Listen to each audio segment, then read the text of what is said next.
And now from our studios in downtown Winnipeg, it's time for 107 Live.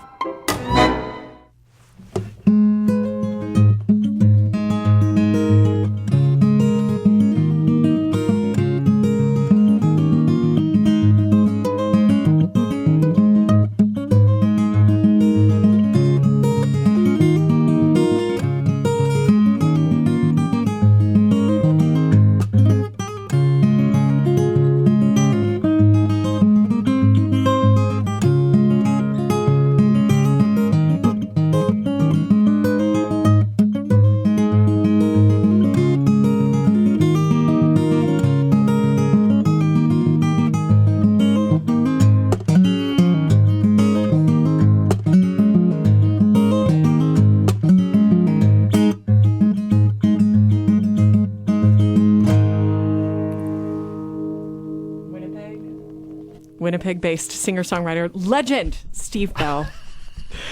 Amazing. In the studio with me for 107 Live's next installment. He is here preparing for a program of holiday delights with the Winnipeg Symphony Orchestra. Steve Bell Christmastide, a journey through Advent, Nativity, and Epiphany happens Thursday night at Centennial Concert Hall, and he's been so kind to stop by and share some of his favorite moments of his music before the big show. Thank you for joining us, Steve. It's great to be here. Thank you. Such a pleasure to have you. Thanks. So, can you tell us what you just played for us? That's just a little ditty, a Drumheller circle. I was when I was a little boy. I lived in Drumheller, Alberta. My dad was the chaplain at the prison. Right. There, and it was prison inmates that taught me how to play guitar. And so they would have these jam sessions every Saturday afternoon. And when they invited me in when I was little, and they heard that I wanted to play, and that's where I'd be every Saturday afternoon. Hanging out with those guys, and they're the ones that sort of set me on my course. Now, you've had such a rich musical journey through your life. You began performing publicly with the Alf Bell Singers, the Family Singers. So this is your like family band. Little. Like I remember singing in churches when I was 5, 6 years old. Yeah. You know, and my sister sang. My mother's a beautiful musician.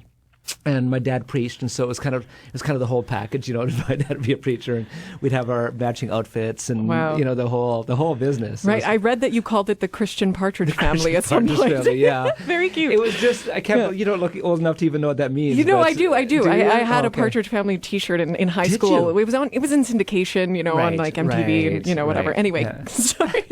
Yeah, no, it was wonderful. Like it's kind of what we did as a family. Right. You know, we had our problems like anybody else, obviously, but we had this thing that we did together for years. We put out a record. We we must have toured fairly steady for about a decade or so. Wow. Yeah, it was good.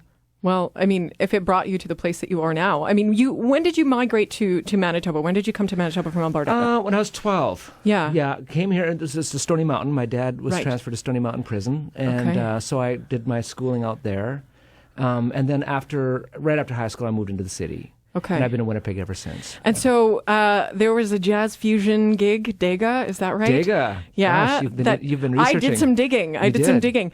And then you had the folk trio. You were part of Elias, Schritt and Bell, right? Yeah. But then I hear about this new wave punk like ensemble that you were part of, Motet. Is that Motet? Okay, wait. Well, so tell me about that a little bit. It wasn't punk. It'd sort of be the pop end of the new wave thing. Oh, okay. You know? Okay, because I'm a punk kid, so like that would have been been like it wasn't that. Okay. No, but more like when you think of like that 80s new wavy kind of thing. Okay. You know. Did you guys record? Did you put anything out? We did. We put out a record on. We put out a single called "I Need Somebody." We actually put together a whole album and never released it. Oh. The album, it was just on the heels of Elias, Schritt and Bell, and Elias, Schritt and Bell was loved, and it was a folk trio. Right. And then all of a sudden, my hair was short, and I was wearing a tie, and I was playing electric guitar, and people just didn't like it. It was just, but the band was great. Too Kraftwerk for it just was for so, Manitoba so at the different. time. Yeah, at the time. Okay, and cool. So, but it was a good band, and even if you listen to the tracks that were recorded, it was good. Just send them to me. I'm so curious. I'm so curious. I'll make a copy. Please do. Then. I would love that. Okay. I would love that. That would make my heart very happy. Hey, so anyway, other collaborative adventures that you had, and then you had this period of about 6 months where you wrote enough. This is the story that I've read, that you wrote enough material in 6 months for 4 albums. You know, it was when I was playing in the early years. I was always more of a side guy or the front guy, but I wasn't the writer. I wrote maybe a song every couple of years. I never thought of myself as a songwriter. Right. I ended up, after all that other stuff, playing several years in the country bars, and I kind of got depressed and burned out and ended up quitting and thought I was done. Yeah. And that's when I started to write. It was about this would be 1988, 89. Mm-hmm. All of a sudden, really when I thought I'd hung up my guitars, that all of a sudden almost every day something would pour out of me. And it was crazy. And so, a good portion of my first 4 albums were written in that 6-month sort of time period. So and I've never had a prolific time like that since. Well, I mean, those moments of inspiration come, like a few times in one's lifetime, I guess. Yeah. I mean, that's incredible. Well, I was 32, and I think at a certain point, like spiritually and psychically, like things kind of come to, they can. I'm 32 right now, so this is speaking to me right now. This is totally speaking to me. Yeah. But and I have a friend who's going through this right now too. Where there's something about if you're a growing person spiritually, and there comes a time when certain things sort of coalesce, and there can be some real fruitful bursts, and you can't sustain them. Nobody does. Mm-hmm. I mean, some of the great geniuses do, but I'm not in that category. but it's really nice because it gives you this body of work or a body of inspiration that you can remember for the rest of your life, and it inspires you, and you know it happened, right? And so even when you're going through dark times later or dry times later, that happened. There's something there. Yeah, beautiful. Yeah. You've earned so many accolades in your career. Celebrating your 25th year as a solo musician, is that right? Yeah. This season. Also, 2 Junos, both in the gospel. Gospel, yeah. In the gospel category. Congratulations. Oh, thanks. That's fun. That's so great. It's very fun. Well, but I mean, obviously well deserved. I mean, these times when, I don't know, you meet artists and musicians sometimes who are so removed from growth because they are so caught in creativity that they can't find themselves. But it's so beautiful to see musicians who can find that grounding and maintain their spiritual health through their writing and through their career. I've always had for one, my dad is kind of a lifelong learner. Right. So it was modeled to me that you're never sort of done. You always learn, And then I've been surrounded. My wife's wonderful. She can be very pragmatic. She's a riot as well, and she's very creative herself. But there's sort of grounding there. Good friends, you know. And I've always just believed that music was for the community. Yeah. Sort of the very narcissistic sort of stuff that's come out in the last 20, 30 years. Some of it's really brilliant. I'm not saying it isn't, but it's a shame, because I think music is for the people, always has been.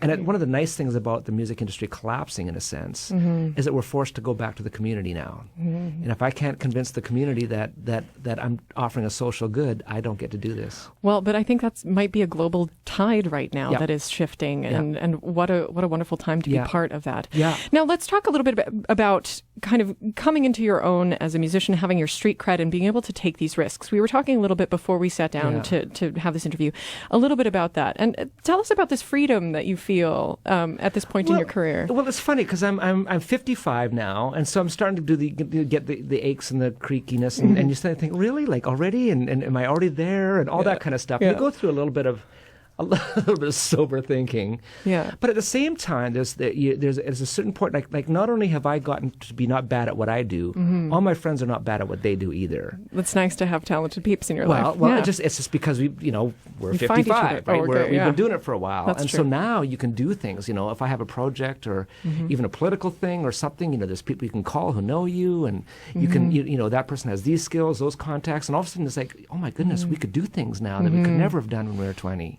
And that's fun. I mean, that's very exhilarating. It's also sobering too, because you also realize, then therefore we should. Yes. And then you hope you've done your homework so that you can separate between what's worth pursuing and what isn't, what's good or what's destructive, and that's important too. Well, I only wish for that wisdom one day. Well, no, I'm not saying I have it. I'm just saying that's something that I think all of us as musicians, as collaborative musicians especially, should aspire to. I mean, that's brilliant. What? I think like musicians, we don't take ourselves seriously enough. Like the narcissistic side isn't taking this craft seriously. When it's just about my own personal angst or my own personal genius, is fine. I mean, but music like shifts populations. You know, I remember reading this book on theology one time. It was on the Wesley brothers. I don't know. There's Charles Wesley and John Wesley. One is a famous preacher, and the other was a famous songwriter, and they were reformers. You can't almost find a person alive that can quote you one of John's sermons, but there's a lot of people that can quote Charles's songs. Okay. And it said that every social movement was led by a song or two. And we haven't, and I don't think us songwriters have taken that seriously, saying how do we offer what we need to offer for good things?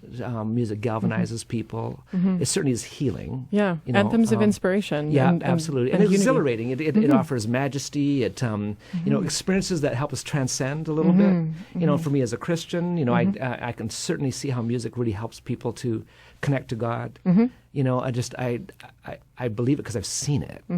Well, I mean, think about Bach. I mean, it started of course, right? Yeah. Yeah. And so it's a noble guild to belong to. Definitely. Yeah. So, speaking of theology and of literature that's also associated with this kind of spirit, Malcolm Guite. Oh yeah. Is joining you, and you guys have had quite a beautiful relationship as well. We're speaking of British lyricist, poet, and also he's a musician and a theologian as well, isn't he? He's a professor at Girton College in Cambridge. Okay, so he's joining you on Thursday with the WSO. With the WSO, we're flying him in. I've written a lot of music with him in the last 2 or 3 years. I met him 3 years ago in England. I was singing at the C.S. Lewis Summer Institute. Oh, right, and he is a C.S. Lewis scholar. Yes. And so the first he was the keynote speaker the first night, and I have never. I was beside myself. I've never heard anybody use words like he did before.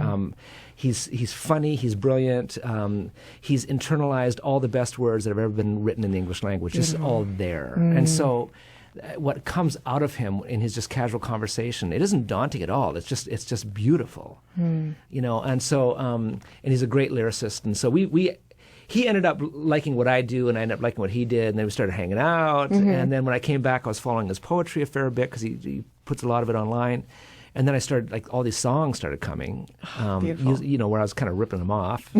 And so I finally had to phone him and say, by the way, I hope you don't mind. Because the thing is, when you work with a poet that's sitting there, you often have to change them too to suit the form of the song, you know. And so then is he going to be offended? And he was so delighted. I remember when I phoned him and I said, Malcolm, I hope you don't mind, but I've got almost a whole album of songs coming down the pike that's kind of riffing off of you. Wow. And he was so pleased, and he says, you know what? He says, all the great songs have shards of poems from poets that have been long forgotten. And he says, and every poet knows that you're starting to make it when the songwriters get a hold of you. Right? Oh. So, it doesn't mean he's going to make any money. I mean, no poet does, you know. But for him, it was the greatest thing. He says, when the songwriters start to get captivated by you, you know, you've sort of come of age. So it was a big thing for him. It was fun. But that's such an astute observation, though. Yeah. I mean, you look back in art song history, and it's just, I mean, that sentiment is absolutely resonating with me right now. I'm a kid of like 19th century German and French art song. That's where I live, right? Are you? So this text being inspiring, and the text being the genesis of what you elevate. Yeah. And then I have to ask you one more thing, because I try to ask all of these seasoned musicians who come into the studio, what is the parody? What is the parallel for you as not just an interpreter, but as a composer? What do you feel informs the other, or what do you feel is most, you know, what supports the other? Oh, in terms of working with someone else's stuff? Yeah. You know what? I mean, I love writing my own material, but I just love great songs, period. Right. And so I don't really care if all the songs on my album are mine. I just want to make sure every song is worth the space it's taking. Right. You know what I mean? So if I've got 6 songs and I'm not going to put on 4 or 6 crappy songs I've written. I'm going to go, there's good stuff out there. Yeah. But I find that, I mean, I'm inspired by text a lot. There's not a whole lot of my music that's in just Steve Bell. Yeah. Like I've written some that are, you know, but usually it's a shard of a poem or a beautifully written sentence in a novel that all of a sudden there's just a certain constellation of words that just kind of grabs you and starts glowing off the page, you know, and you sit with that for a while, and all of a sudden melody starts forming, and then sometimes that just takes off in a totally different way than the original sentence was intended. But it inspired, and you realize that we're all kind of connected here. Like art kind of works like we're all riffing off of everybody else all the time. There is nothing new under the sun. There's nothing new under the sun, and we don't create anything, but we're gardeners, and we get to we don't make a sunflower, but we can choose where it grows. Yeah. Right? And I don't see myself as ever having put out anything original, not in the pure sense. God alone can call something out of nothing. Right. Steve Bell can't. Right. But I get to garden with these notes and these words, and I get to sort of, mine can look a little different than yours, and it's fun, you know? And hopefully it's a delight to the eyes and has some useful purpose, right?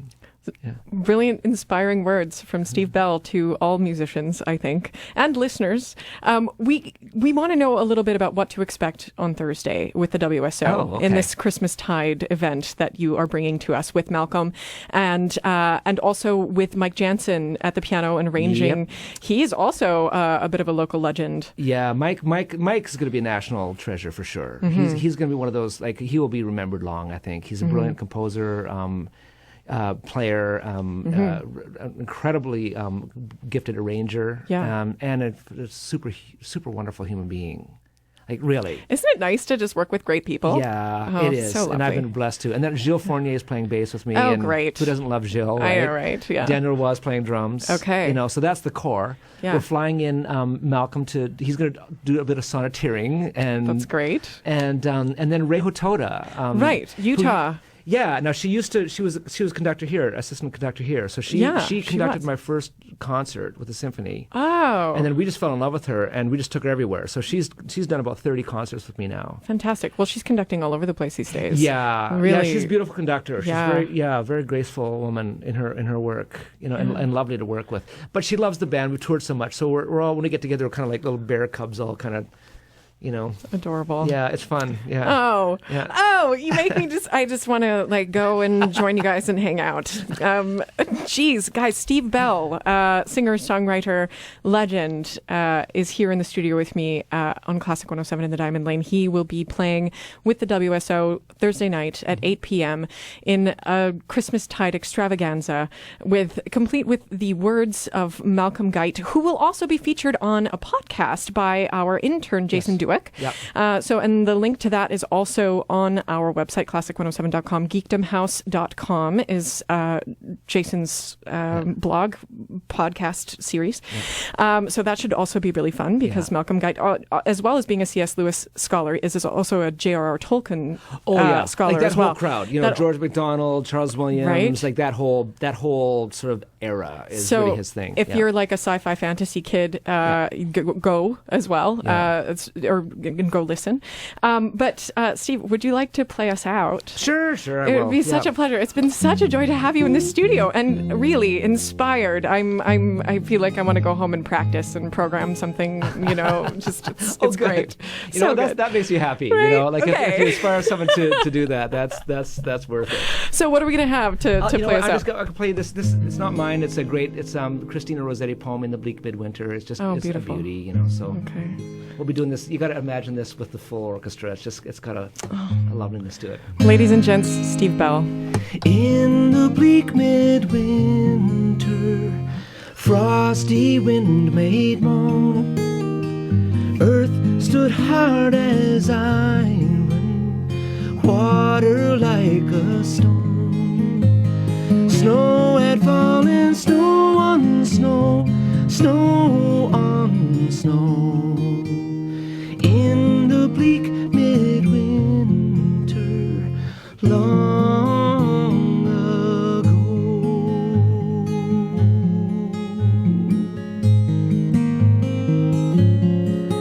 Our God, heaven cannot hold him, nor earth sustain. Heaven and earth shall flee away,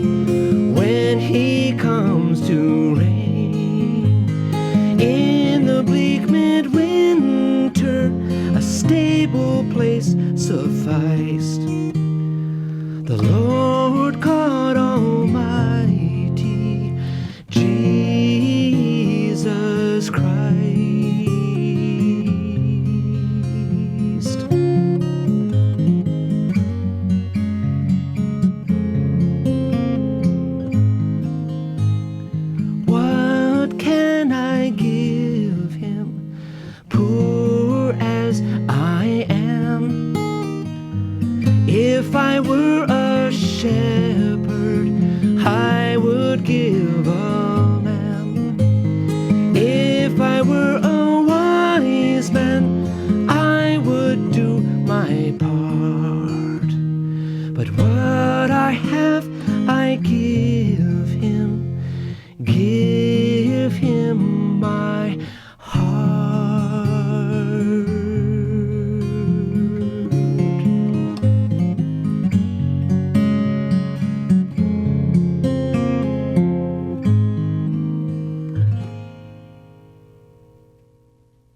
Steve Bell. From our studios in downtown Winnipeg, you've been listening to 107 Live, Classic 107's Intimate Concert Series, the soundtrack for your life.